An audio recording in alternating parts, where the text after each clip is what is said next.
Thanks for staying with us. We're chatting with Professor James Sayo, who's the head of mass media and writing at the Pan-African University. Now, let's go to the crux of the matter, which is the promotion of entrepreneurship in the media industry. Tell us about that. One way we try to promote that in the School of Media and Communication is through the offering of a bouquet of programs which cater essentially for that need. We have programs at the postgraduate level in diploma program. So what's that called? Postgraduate diploma in journalism. Okay. Okay. We also have in other areas as well, in community relations. We also have a master's program and a PhD, so we run a full range of courses.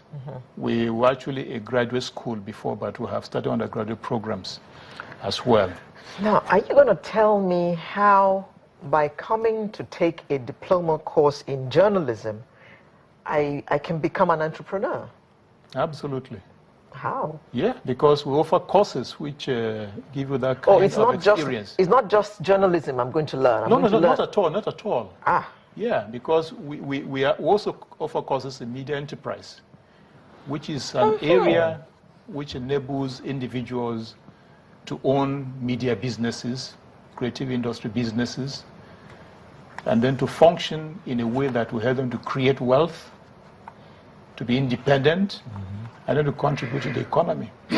So it is not just about writing, not just about journalism, because we know that for this economy to grow, we need people who will be independent, who will own businesses, who will create wealth for themselves and for others. So a course like a media enterprise trains people to enable them to have the skills and competencies to manage businesses. And you discover that sometimes the mortality rate we've had in the media industry in our country is because people have found themselves in positions which they are now competent to occupy.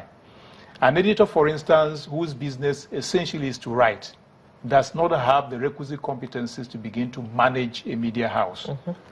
For you to be able to do that, you need to have the relevant requisite skills and competencies. When you talk about management here, now it brings to mind the issue of communication. Yeah. Between when you become an entrepreneur or you manage a media house, there's need for you to communicate. Absolutely. And that causes another problem.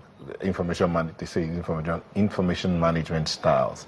So for the corporate organization and even for the government, because that's one of the things that's causing a rift between the citizens and the leadership in the country. That's because right. of information management stuff. Here and there. So can that also be taken care of through, how can we get that? Yeah, we have a course which also caters for that particular need. Is it necessary to even go for that kind of training? training? It is absolutely necessary, because communication is also very central, very critical. If you are not able to communicate what service you have, for instance, you want to provide, how do you expect customers to be involved, to patronize you? So communication is very central. No, I don't understand. I manage a media organization. That's right. And you expect me to still come for a training on communication or information management? I mean, yeah. You are saying this because perhaps maybe you have not attended one before. That's what I'm asking. Yeah, and I've said that many times people are complacent. They will ask you, what else do I need to know in this business? I have gotten to the top. I can tell you on good authority that we have trained media executives in this country. And some of them have eloquently testified to the fact that they never knew they lacked certain skills until they went for such programs. This is a fact. I don't want to name names, but that's the truth. You don't need to name names. What about the government side of it? I mean, getting the government or those in government to come down to get this kind of trainings, because not just... No, but government officials have also been coming. It is not just about private When you look at the society, does it look like they've been practicing what they've been taught? Because you hear different information coming, for instance, some government ministry, you hear 3 different people saying 3 different things from one government ministry about one matter. Does that show that they've been... But yeah, you have to understand that the rot has been there for a while. That culture has been firmly entrenched. And for us to get out of the quicksand, we really need to take some time to be able to do that. And that explains why the School of Media is very focused about this. We have to start somewhere. And the changes can begin to manifest over time. So it is clear that because the rota has been there has to be some kind of time which we intervene for us to be able to achieve that improvement, that shift in terms of paradigm. Okay, you're training media people to become entrepreneurs. That's right. And a major problem facing entrepreneurship in Nigeria is the problem of access to funding. Do you get to teach them anything about how to access funding to start their businesses?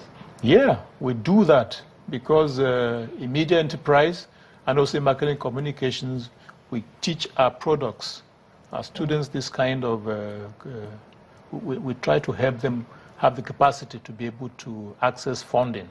But of course, you must also realize that we have an enterprise development center, which is interested in small and medium scale businesses. So these particular center assists in the process of helping individuals access funding for their own businesses. But what is important is that even if you have a business and you have the funding, but you don't have the competence and the skills, it is not possible for you to make any headway.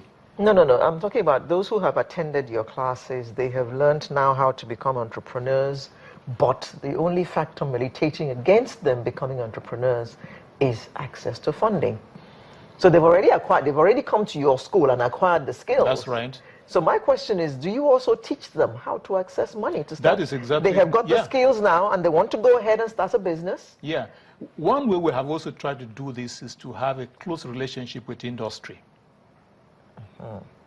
The banks. You are smiling. Yes, the banks, but also other financial institutions, because some of the students we have are also from these institutions. So that kind of synergy gives us that leverage. Very desirable. Yes, gives us that latitude. I hope we have a phone call coming in from Hamza in Akwa Ibom. Hello. Hello. Morning. Good morning. Yeah. Yeah, ask your question or your contribution, please. Okay.